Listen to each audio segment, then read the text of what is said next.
Yeah, I mean, I didn't get started in this journey until late in life. I'll be 40 this year, and I started really beginning of 2020. So when I was 37, I guess. And prior to that, I had been working a 15-year career as a upper level management for a large contractor doing project management, and great career on paper. Just something that I lost the passion for a long time ago, and it was very stressful, and just really wasn't fitting with my life anymore. And that combined with the birth of my youngest son at the end of 2019 was again kind of the kick in the butt for saying, you know what, something needs to change. Like I just can't see myself doing this for the next 30, 40 years, and hopefully being able to retire. And just looking at my peers and colleagues that were, that much further ahead in their careers, and just seeing again that's not what I want to be. Like that's not who or where I want to be. And so again, not really knowing how or what I was going to do, just started thinking and praying, and I kind of fell onto real estate just because when I had actually graduated college, I had worked a couple of years as a commercial real estate broker. Mm.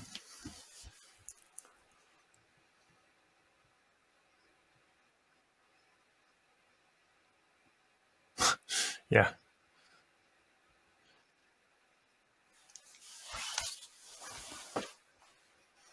Construction management career. But so I kind of fallen back on that, just again, understanding, okay, people who get in real estate, typically are wealthy, right? If they do it right.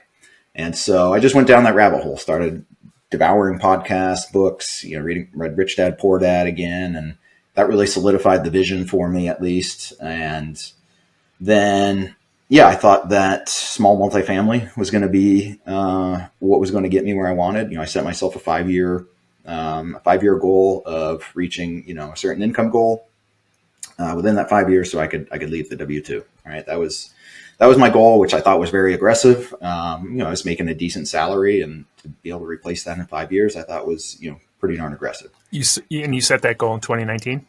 Yes, yeah. So it ended in 2019, beginning of 2020. Yep. Okay. And yeah. So more good timing there. Right, exactly. So then, of course, what happens? We got COVID going on. So yeah, a lot of different factors, all coming into play at once. And at the end of the day, like I said, I kind of picked small multifamily, and so just again dive in. So I was, do what they say, doing a deal a day, basically analysis, literally walking the streets in that market that I picked with a baby in a stroller. And no joke, every single street in that neighborhood that I picked on Zillow every day, sending out offers. And so we closed on the first investment property, which is a fourplex, in, I think it was June of 2020. And, good property, great property. Actually, we still have it. But quickly realized that long-term rentals was, were not going to get me where I wanted to be in terms of that 5-year goal. And so I started trying to figure out, okay, well, what now? Like, what else am I going to do? And got a bit of the shiny object syndrome, was looking at all different types of real estate, trying to figure out what to do. And then I happened to come across a podcast where they were talking about short-term rentals and the specific market that I invest in. And it all sounded great. A little too good to be true. And this is like the week before Thanksgiving in 2020. And so this was a market that was about like 17 hours away. I didn't even know where it was. I had to Google map it after the podcast. And we packed up the family in a minivan a few days later, drove out there Thanksgiving week, and spent the week out there meeting realtors, looking at properties, kind of sold myself on the idea and the market. And so within, I think, less than a month, we were under contract on the first one. Wow.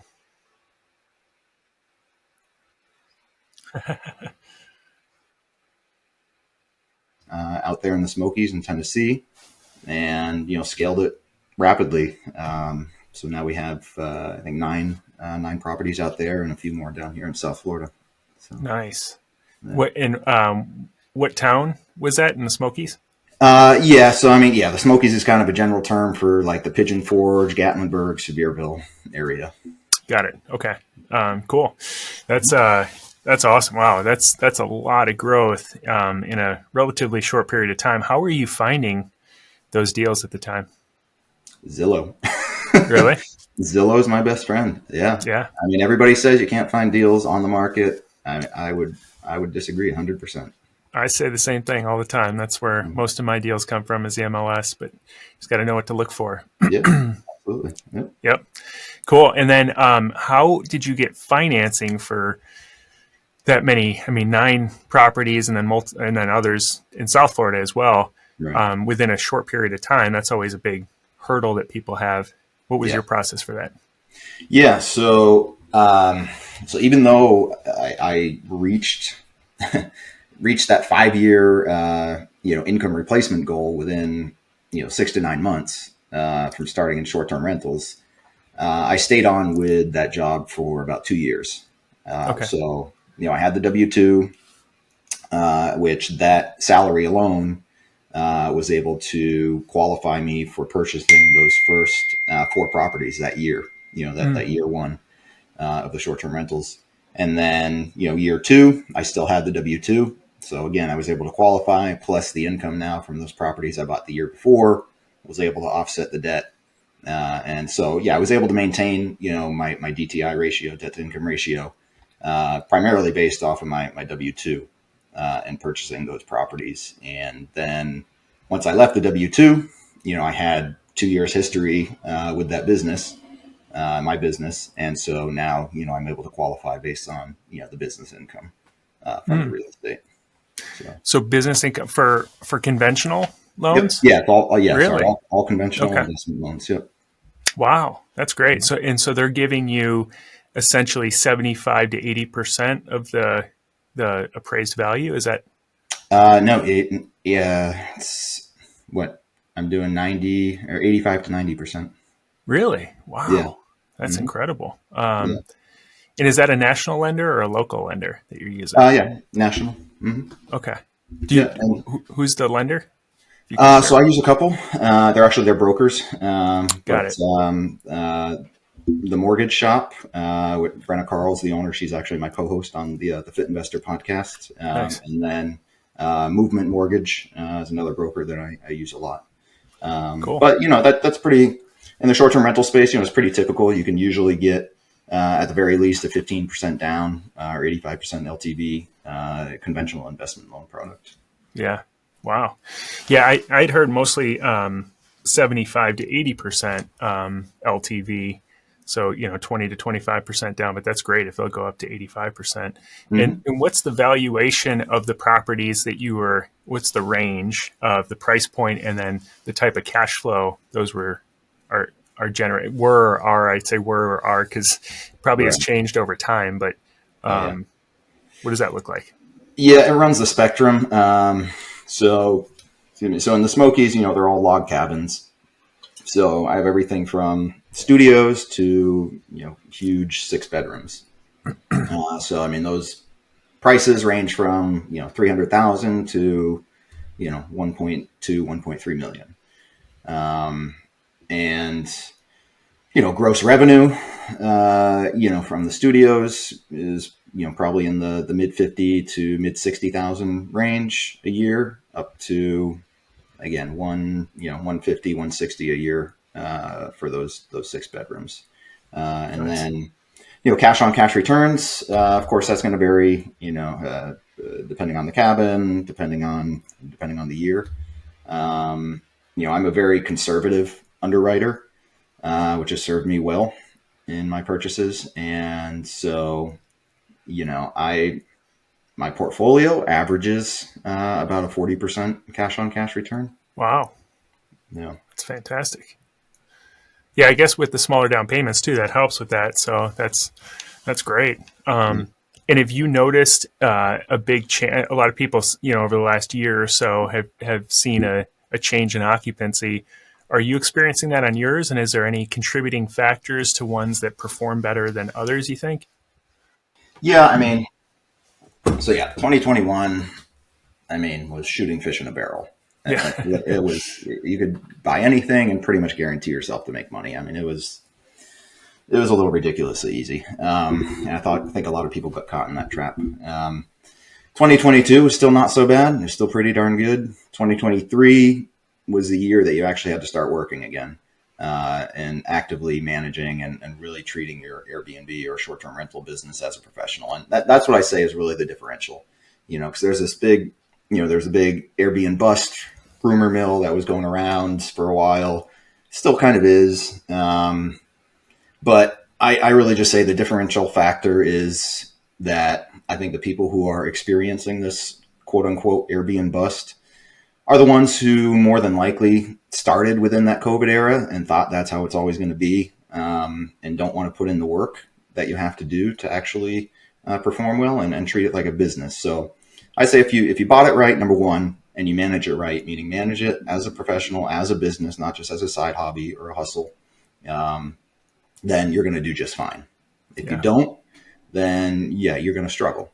Mm-hmm. And I think the other things, there definitely are contributing economic factors going on. I mean, pricing, daily rates typically have gone down, but I've also seen occupancy go up. So in terms of revenue, actually, my portfolio, for example, year over year, 2023 versus 2022, was actually just slightly up.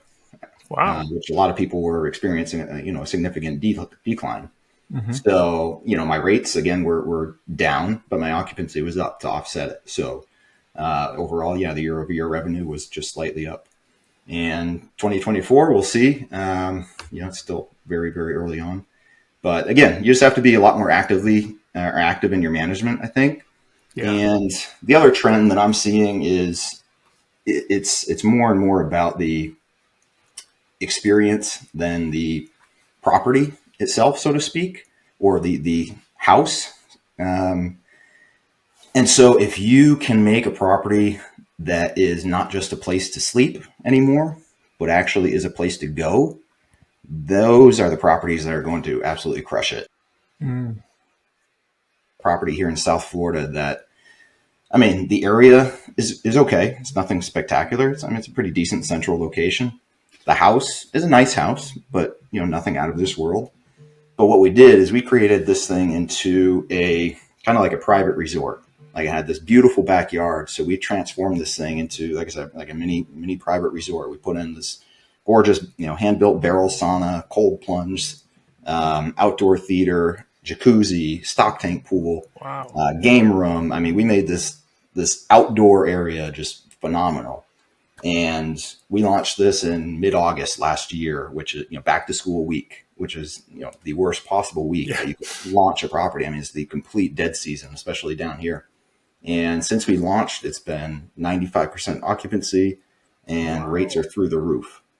And so we've been actually duplicating that model on some other of our properties. We already duplicated it on another down here in South Florida. And I'm in the process of doing a big renovation in Tennessee in a cabin where we're doing a similar thing on the inside, though. We're building a spa room inside the cabin, which is going to be pretty awesome here. So, I think that's going to be where the trend is going. Create experiences, not just a place to sleep.